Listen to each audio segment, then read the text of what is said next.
Cold winds swept across the Montana plains when Sheriff Dawson's boots echoed against the wooden steps of Marcus Sullivan's ranch house.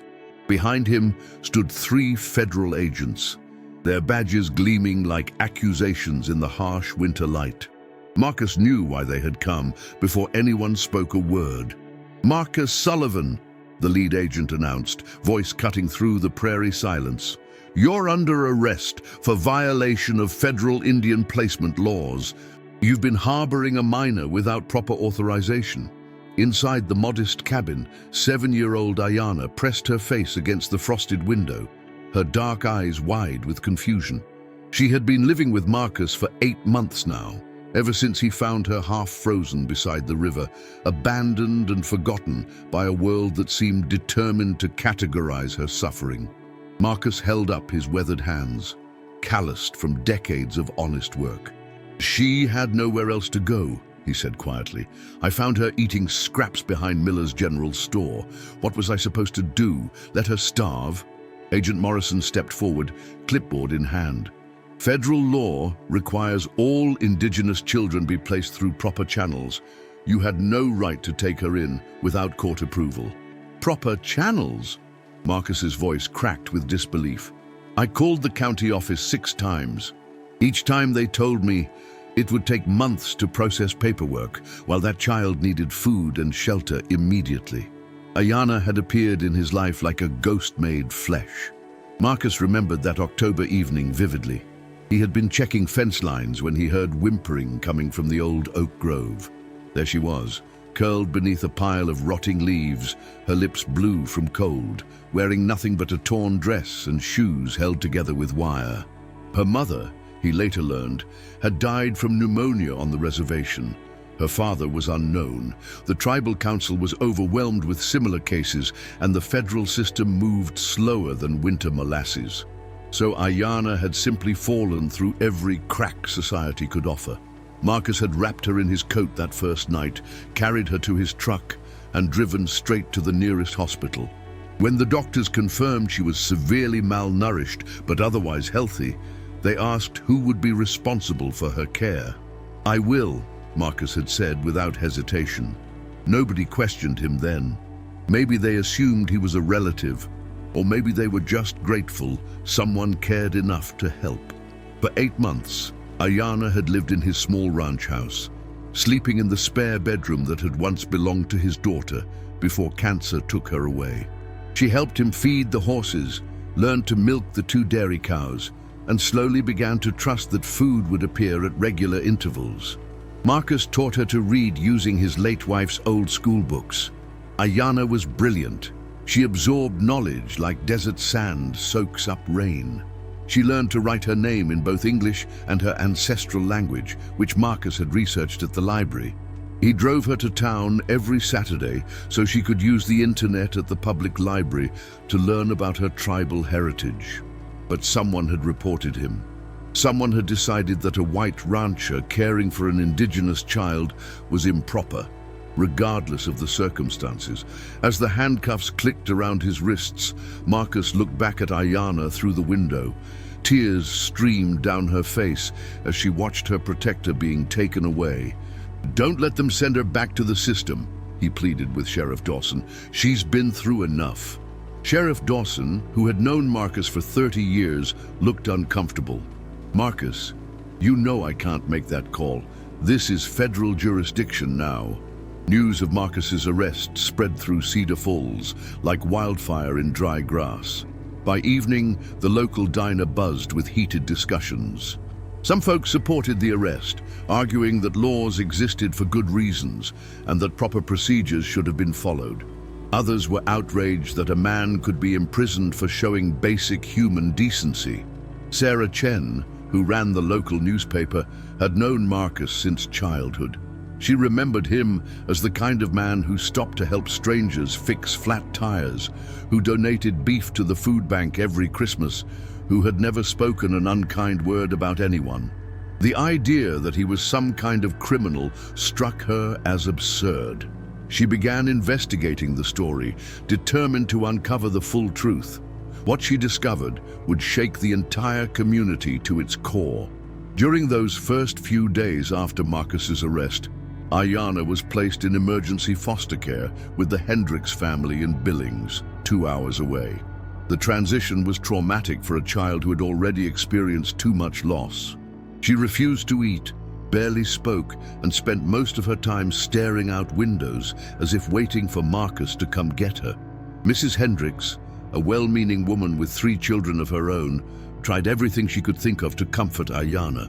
She bought her new clothes, offered her favorite foods, even got permission to take her to a nearby playground. Nothing worked. Ayanna remained withdrawn, polite but distant, clearly counting the days until something else terrible happened to her. The foster care system, already overwhelmed, struggled to understand why this particular placement was failing so badly. Previous children had thrived with the Hendricks family, but Ayanna's trauma ran deeper than they realized. In her young mind, every adult who had ever claimed to care for her had eventually disappeared. Her mother had died, her various relatives had rejected her, and now Marcus, the first person who had made her feel truly safe, had been taken away by men with badges. Meanwhile, 3 days after Marcus's arrest, Sarah published her first article. She had tracked down Ayanna's case file through a source at the tribal office. The little girl hadn't just been abandoned, she had been deliberately removed from 3 different foster homes due to neglect and abuse. One family had locked her in a basement for days. Another had used her as unpaid labor while pocketing her support payments. The federal system that was supposed to protect Ayanna had failed her repeatedly. When Marcus found her that October night, she had been surviving on her own for 2 weeks, sleeping in abandoned buildings and eating from garbage cans. The authorities knew she was missing, but had classified her as a low-priority runaway.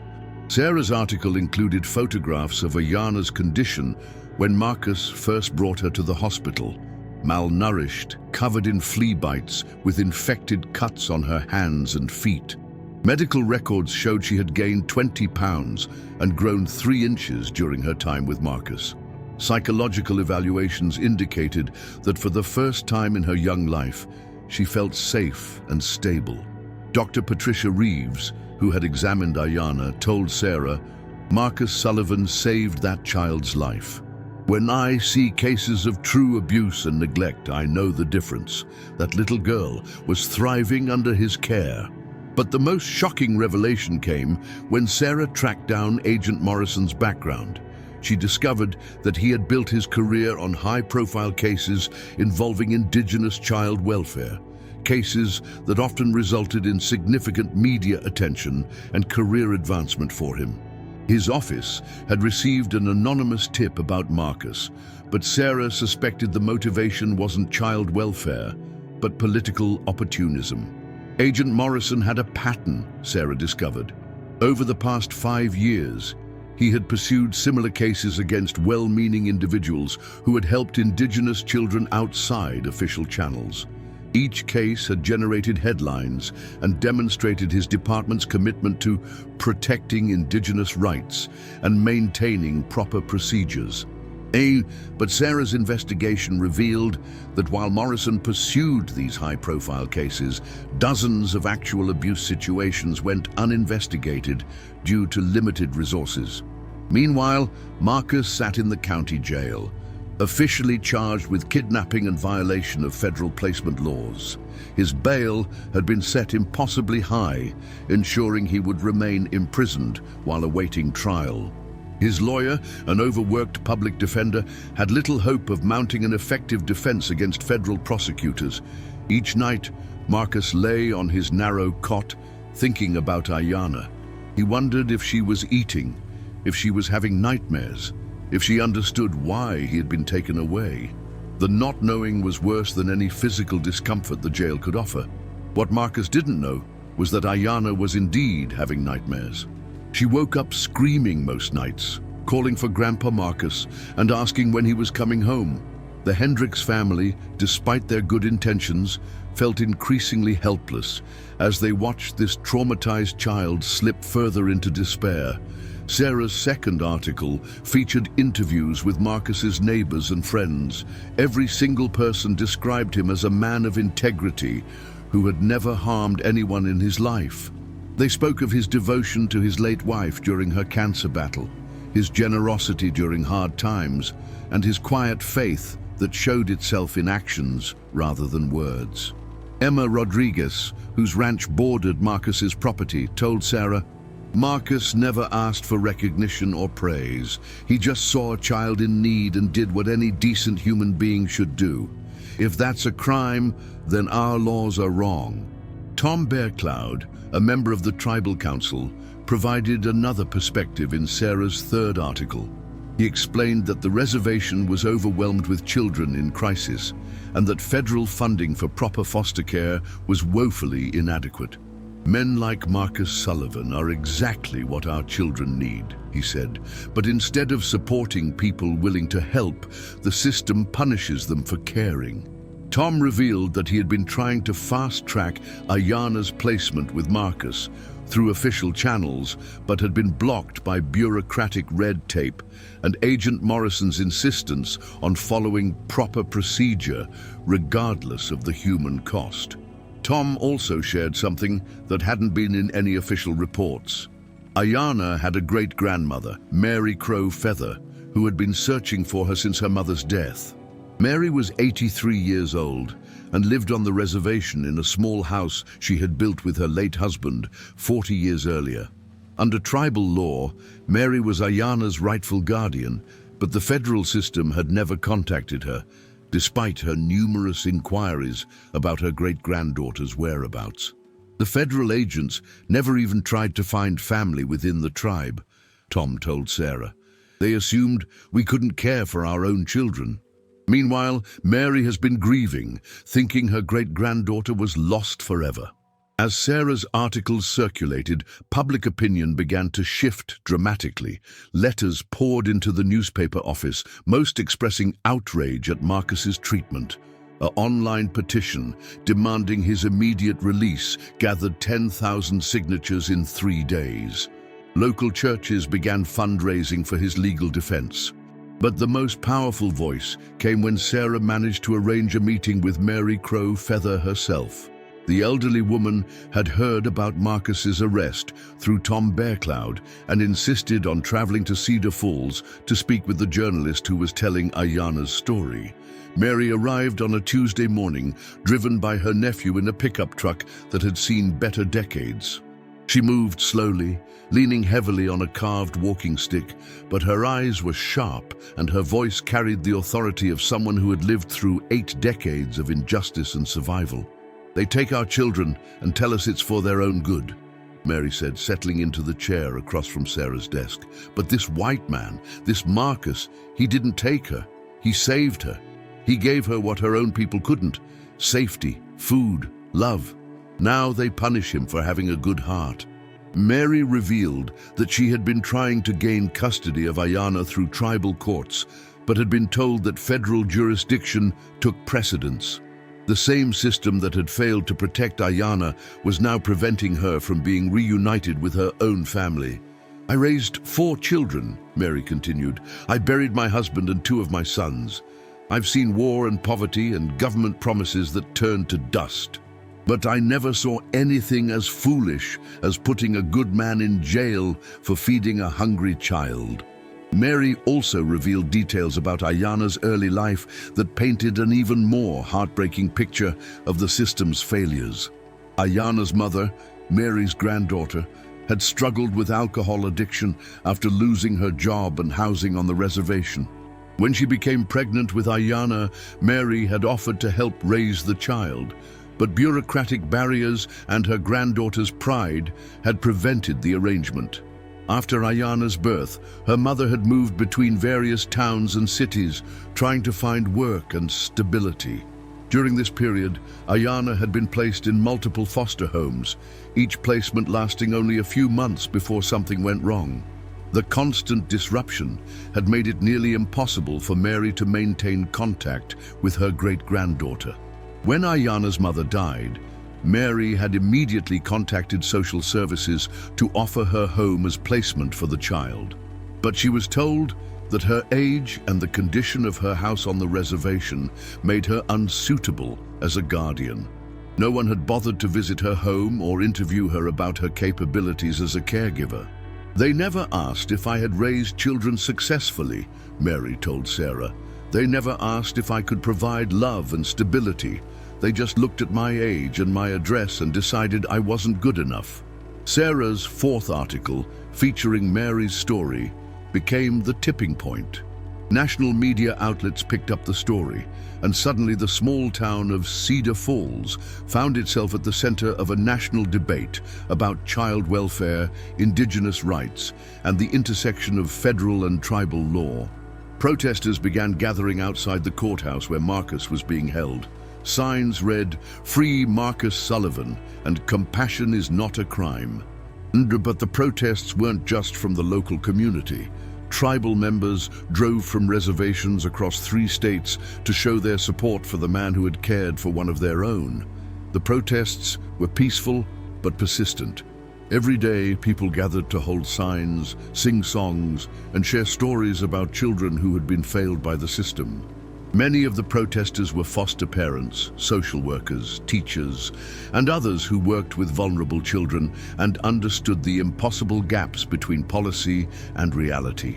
Inside the jail, Marcus learned about the growing support through visits from his lawyer, but he remained focused on one thing: Ayana's welfare. "I don't care what happens to me," he told anyone who would listen. "I just want her safe and happy." Through Sarah's reporting, he learned that Ayana was struggling in foster care. She had been moved to her second placement when the Hendricks family reluctantly admitted they couldn't help her. The new family, the Johnsons, were experienced foster parents who specialized in difficult cases, but even they were overwhelmed by Ayana's grief and trauma. Dr. Jennifer Lightfoot, a child psychologist specializing in trauma, was brought in to evaluate Ayana's condition. Her assessment was stark and unforgiving toward the system that had created this crisis. When children have experienced multiple placements and abandonments, they form what we call selective attachment, Dr. Lightfoot explained to Sarah. For Ayana, Marcus represented the first stable, nurturing relationship she had ever known. Removing her from that environment has re-traumatized her in ways that may take years to heal. Dr. Lightfoot's professional opinion was clear. Keeping Ayana away from Marcus was causing more harm than any theoretical legal irregularity. She recommended immediate reunification, regardless of the legal complexities. "This child is literally wasting away from grief," Dr. Lightfoot told the court during an emergency hearing. "She's lost 12 pounds in 3 weeks. She's having panic attacks. She's displaying symptoms of clinical depression. Meanwhile, the man she considers her grandfather sits in jail for the crime of saving her life." Meanwhile, Agent Morrison found himself under increasing scrutiny. Sarah's investigation had revealed that his office had received significant federal funding based on the number of compliance actions they took each year. Each case, like Marcus's, represented a success metric in Morrison's performance evaluations. When Sarah confronted him about this conflict of interest, Morrison's response was defensive and legalistic. "Mr. Sullivan broke federal law," he insisted. "Good intentions don't override legal requirements." But Sarah's investigation went deeper.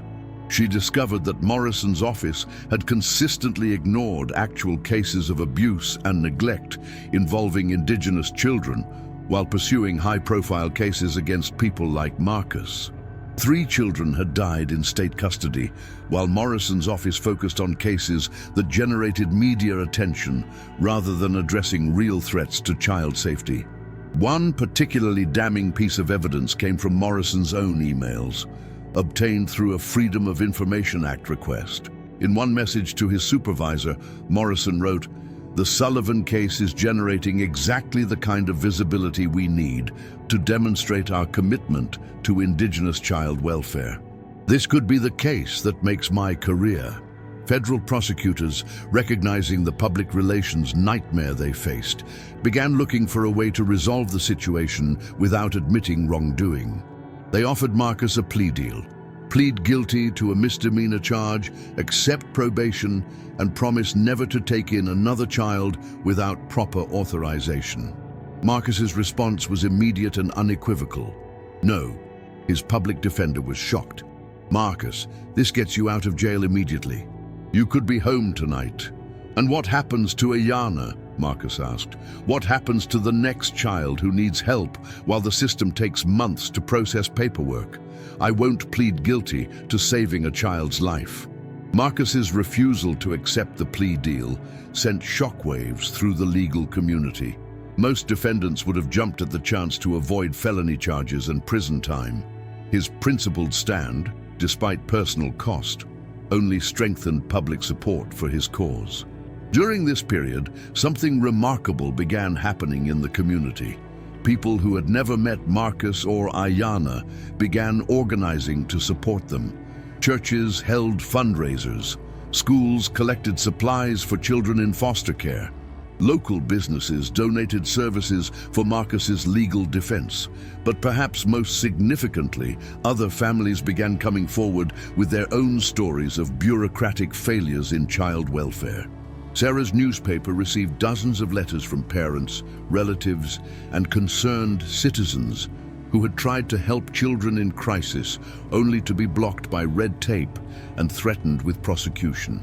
One letter came from a teacher in Billings who had tried to take in a student whose parents had been arrested. Despite the child having nowhere else to go and the teacher being willing to provide care, she was told that only certified foster families could house children, and the certification process took months.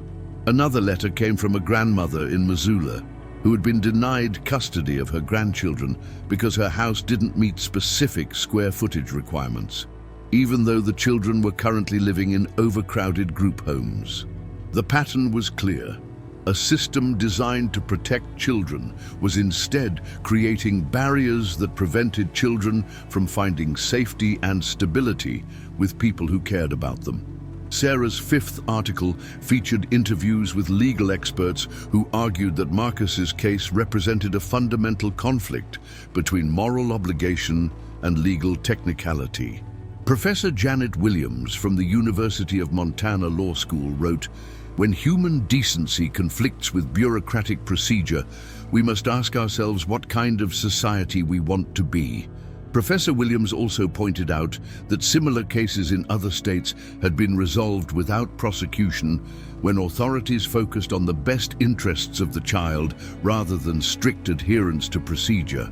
"There are dozens of ways this case could have been handled that would have kept both Marcus and Ayana safe while working within the legal framework," she wrote. The story reached national television when Mary Crow Feather traveled to Cedar Falls with tribal leaders to demand justice. Standing outside the courthouse in traditional dress, supported by her walking stick but unbowed by age, Mary spoke to a growing crowd of supporters. "My great-granddaughter calls this man Grandpa Marcus," Mary said, her voice carrying across the prairie wind. "In our tradition, family is not just blood.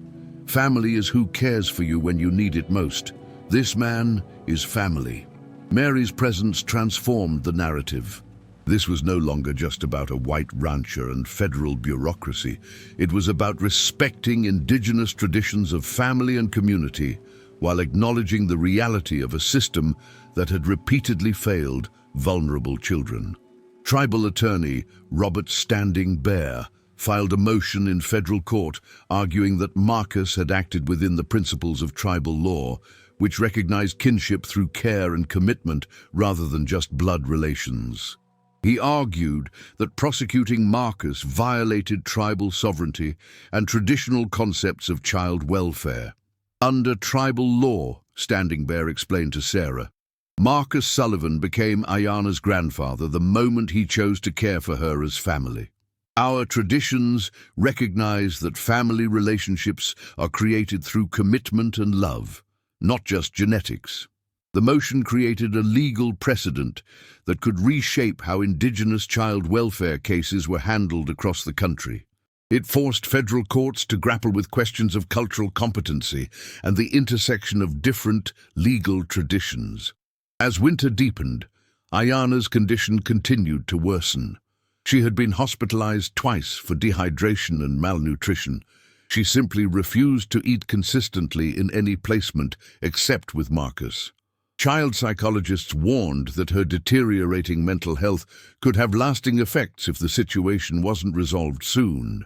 During her second hospitalization, Ayana was visited by a court-appointed advocate who specialized in representing children's interests in custody cases. The advocate, Linda Martinez, had 20 years of experience in child welfare and had seen countless cases of system failures. After spending an hour with Ayana, Linda filed an emergency report with the court that was both heartbreaking and damning. "This child is dying of grief," she wrote. "She has been failed by every system designed to protect her, and now she is being kept from the one person who successfully provided her with safety and stability." Linda's report included Ayana's own words, spoken in a whisper during their conversation. "I just want to go home to Grandpa Marcus. I promise I'll be good. I promise I won't be any trouble. Please just let me go home." Public pressure mounted as winter holidays approached. Churches across the region held prayer vigils for Marcus and Ayana. The story had touched something deep in the American consciousness, the belief that good people shouldn't be punished for doing the right thing. Sarah's reporting had also exposed the broader crisis in Indigenous child welfare. Her investigation revealed that hundreds of children like Ayana were trapped in a system that prioritized procedure over protection. Federal funding formulas actually incentivized removing children from their communities rather than providing support to keep families together. The investigation uncovered disturbing statistics. Indigenous children were removed from their families at rates far higher than children of other ethnicities, often for reasons related to poverty rather than abuse. Once removed, they were less likely to be reunited with family members and more likely to experience multiple placement failures. Dr. Lightfoot testified before a congressional subcommittee that was hastily convened to examine the case. "We are witnessing the systematic destruction of Indigenous families in the name of child protection," she told the lawmakers. "Children like Ayana are being traumatized by the very system that claims to be saving them." The Department of Justice, facing intense public scrutiny and potential congressional hearings, finally acted. A new federal prosecutor was assigned to review the case, and Agent Morrison was quietly transferred to another division pending an internal investigation. On December 23rd, exactly 3 months after his arrest, Marcus Sullivan walked out of the county jail. Federal prosecutors had dropped all charges, citing new information about the circumstances of the case and the best interests of the child involved. But Marcus's first stop wasn't his ranch or the gathering of supporters waiting outside the courthouse. Instead, he drove straight to Billings, where Ayana was staying with her latest foster family. Sarah Chen, who had been granted exclusive access to document the reunion, later wrote that she had never witnessed anything more powerful than the moment when Ayana saw Marcus walking through the door. The little girl, who had barely spoken in weeks, ran to him crying, "Grandpa Marcus! Grandpa Marcus!" in a voice that carried 3 months of separation and pain. The foster parents, who had been struggling to care for Ayana despite their best efforts, openly wept as they watched the reunion. "She talked about him every day," the foster mother told Sarah. "We knew we were just temporary, but we hoped she would start to heal with us. She never did, not until now." Within hours, paperwork was expedited through tribal courts to grant Mary Crow Feather legal custody of Ayana, with Marcus designated as her official guardian and caregiver. The arrangement honored both tribal sovereignty and Ayana's clear preference for staying with the man who had saved her life. Back at the ranch, Ayana helped Marcus feed the horses as if she had never been away. But the experience had changed both of them. Marcus was more cautious now, more aware of how quickly a good deed could be criminalized. Ayana was more clingy, afraid that Marcus might disappear again if she wasn't constantly by his side.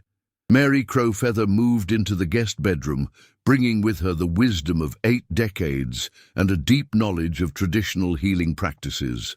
Under her guidance, Ayana began learning about her cultural heritage while continuing to thrive in the environment where she felt safest. The first few weeks after the reunion were challenging.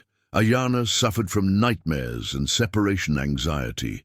She insisted on sleeping in Marcus's room for the first month, terrified that he would be taken away again if she wasn't watching him.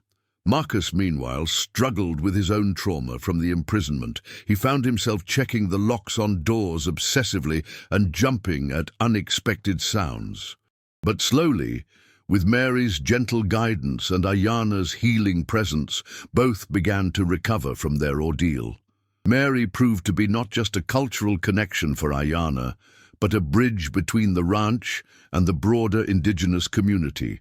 She invited tribal elders to visit, organized traditional ceremonies on the property, and helped Ayana understand her place in the long line of strong indigenous women who had survived persecution and displacement. Under Mary's tutelage, Ayana learned traditional beadwork, plant medicine, and storytelling.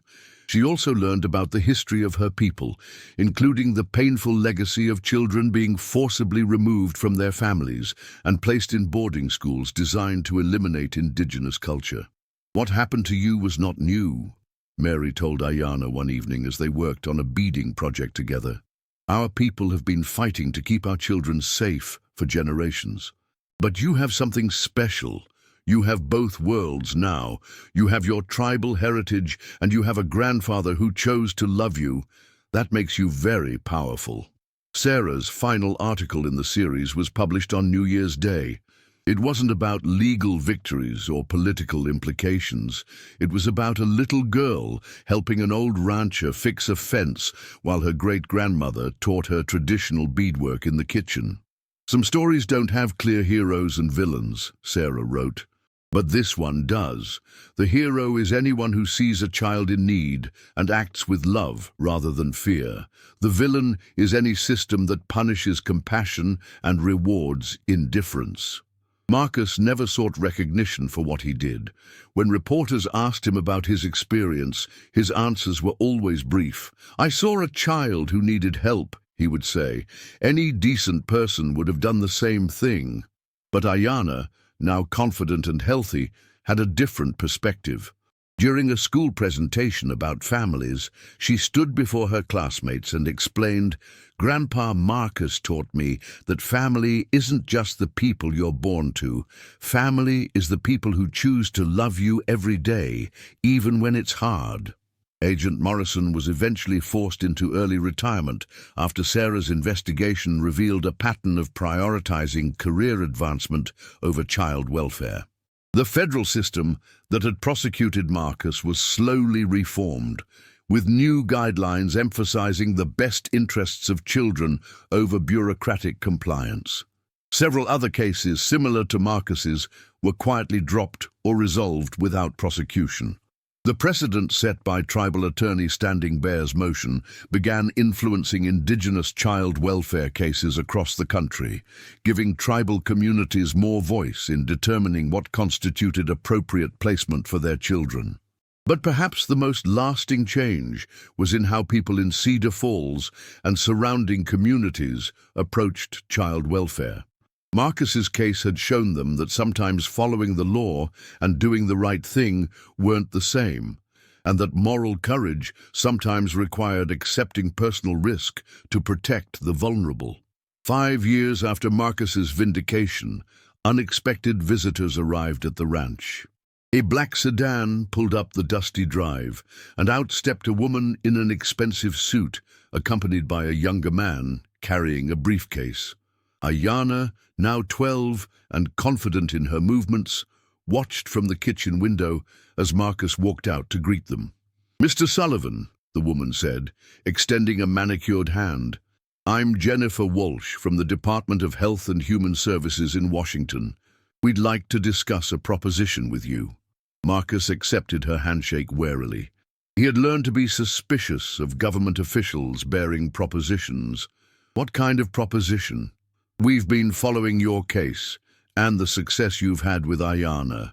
We're developing a new pilot program for emergency child placement, and we'd like your ranch to serve as a model facility."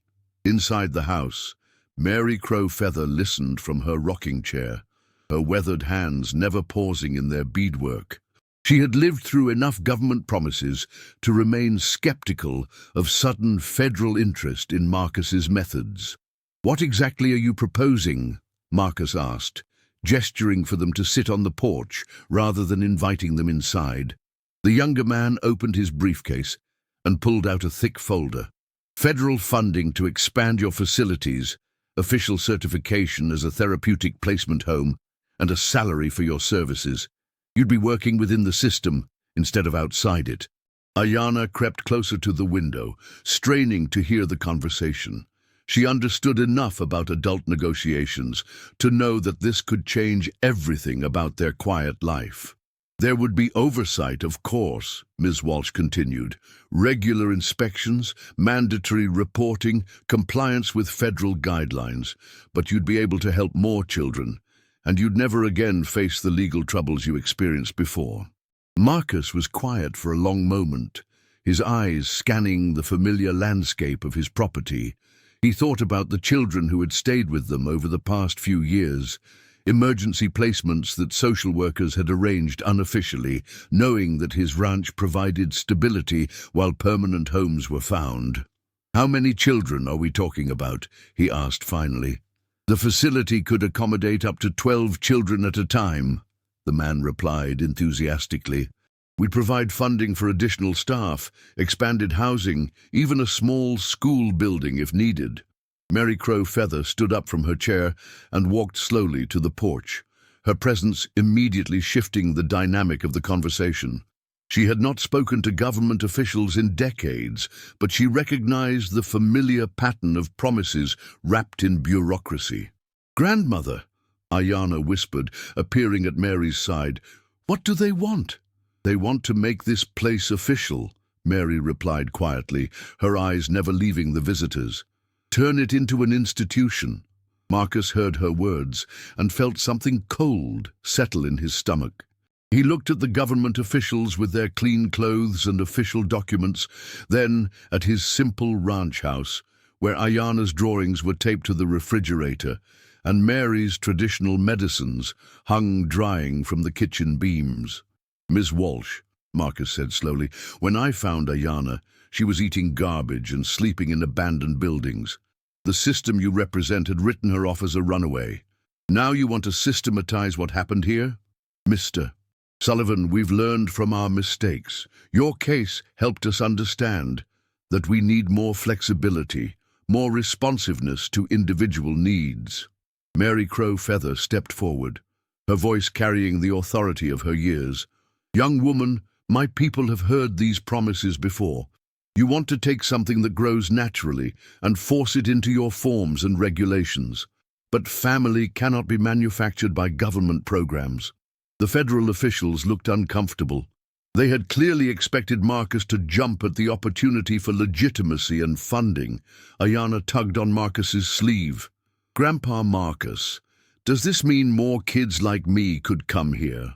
Her question cut to the heart of Marcus's dilemma.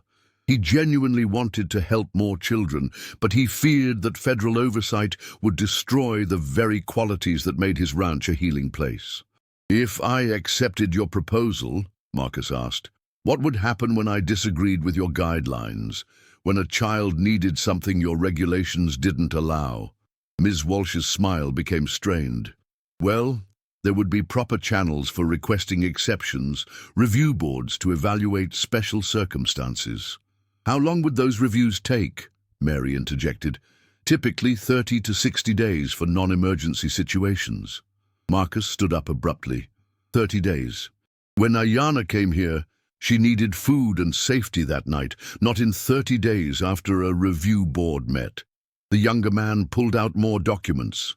Mr. Sullivan, this program could help hundreds of children. Surely some bureaucratic processes are worth that benefit. Tell me, Marcus said, his voice growing firmer, how many children are currently lost in your system? How many are sleeping in unsafe places tonight while paperwork gets processed? Ms. Walsh consulted her folder. Well, there are always cases in transition, but that's why programs like this one are so important. That's not an answer, Ayanna said suddenly, surprising all the adults. Grandpa Marcus asked you a number. How many kids don't have safe places to sleep tonight? The federal officials exchanged glances. They clearly hadn't expected to be challenged by a 12-year-old. The exact numbers are complex, Ms. Walsh said finally. Mary Crow Feather laughed, a sound both bitter and knowing. Complex? That's what you said about my great-granddaughter's case, too. While you were making it complex, she was starving. Marcus walked to the edge of the porch and looked out at his land. In the distance he could see the small cemetery where his wife was buried, and next to it, the garden Ayanna had planted in memory of all the children who didn't make it to safe places in time. I appreciate the offer, Marcus said finally, but I'm going to decline. Both officials started speaking at once, offering modifications and compromises, but Marcus held up his hand. You see, the thing that made this work for Ayanna wasn't that I followed the right procedures or filled out the correct forms. It was that when she needed help, I helped her. No committees, no waiting periods, no reviews, just immediate human response to immediate human need. He turned back to face them. The moment I start asking permission to help a child in crisis is the moment I stop being useful to children in crisis. Ms. Walsh gathered her papers with obvious frustration. Mr. Sullivan, you're turning down an opportunity to make a real difference on a larger scale. No, Ayanna said, stepping forward with the confidence Marcus had helped her develop. He's choosing to keep making a real difference on a human scale. There's a big difference. After the officials left, the ranch settled back into its natural rhythm. Marcus found Ayanna in the barn, brushing down one of the horses with unusual intensity. You're worried, he observed. Are you sure you made the right choice? She asked without looking up. What if you could have helped more kids? Marcus sat down on a hay bale and considered her question seriously. Ayanna, when I found you, I didn't help you because I had a plan to help lots of children. I helped you because you needed help, and I was there. If I start thinking about programs and numbers and systems, I might forget to see the individual child standing in front of me. She continued brushing the horse's coat. But what about all the other kids who are still out there? They're why I keep this place ready, Marcus replied. They're why we never turn anyone away. But the moment I start treating children like statistics in a program, instead of individuals with unique needs, I become part of the problem instead of part of the solution. That evening, Mary Crow Feather prepared a special dinner to celebrate what she called Marcus's wisdom in refusing to be improved by the government.